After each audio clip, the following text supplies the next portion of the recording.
افسوسناک خبر موصول ہو رہی ہے کراچی کے ولی کا اسپتال میں HIV کا ایک اور کیس سامنے آ گیا ہے۔ 18 ماہ کے بچے میں HIV کی تصدیق ہو چکی ہے۔ اسی پر مزید بات کریں گے، مریم حسن ہمیں جوائن کر رہی ہیں۔ مریم، سندھ گورنمنٹ کی جانب سے تو بار بار موقف اختیار کیا جا رہا ہے، اس حوالے سے کافی اقدامات کیے گئے ہیں، ایک اور کیس رپورٹ ہوا ہے۔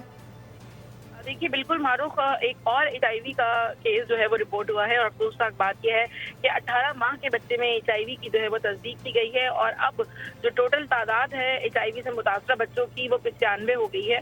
18 ماہ کا بچہ عبدالصمد جو ہے وہ 2025 دسمبر میں اسپتال میں زیر علاج تھا، جس کے بعد سے بچہ جو ہے مسلسل مختلف امراض کی لپیٹ میں جو ہے وہ رہتا تھا، جس کے بعد گزشتہ روز ہی HIV کی بچے میں جو ہے تصدیق ہوئی ہے۔ متاثرہ بچے کے والد کا کہنا یہ ہے کہ میرے 5 بچے ہیں، جن میں سے ایک میں جو ہے HIV پازیٹیو آ گیا ہے، اب بقیہ 4 بچوں کے بھی جو ہے وہ ٹیسٹ کروائے ہیں، اور اس حوالے سے آج ولیکا اسپتال میں متاثرہ والدین کی جانب سے احتجاج جو ہے وہ کیا گیا ہے انتظامیہ کی جانب سے، کیونکہ یہ لوور مڈل کلاس فیملیز ہیں اور ان کو جو ہے نہ دوائیاں مل رہی ہیں، نہ ہی بچوں کی قوت مدافعت میں اضافے کے لیے کوئی سپلیمنٹ جو ہے فراہم کیے جا رہے ہیں۔ ٹھیک ہے مریم، اپڈیٹ کرنے کے لیے بہت شکریہ۔ سبسکرائب کریں اور بیل دبائیں تاکہ کوئی خبر رہ نہ جائے۔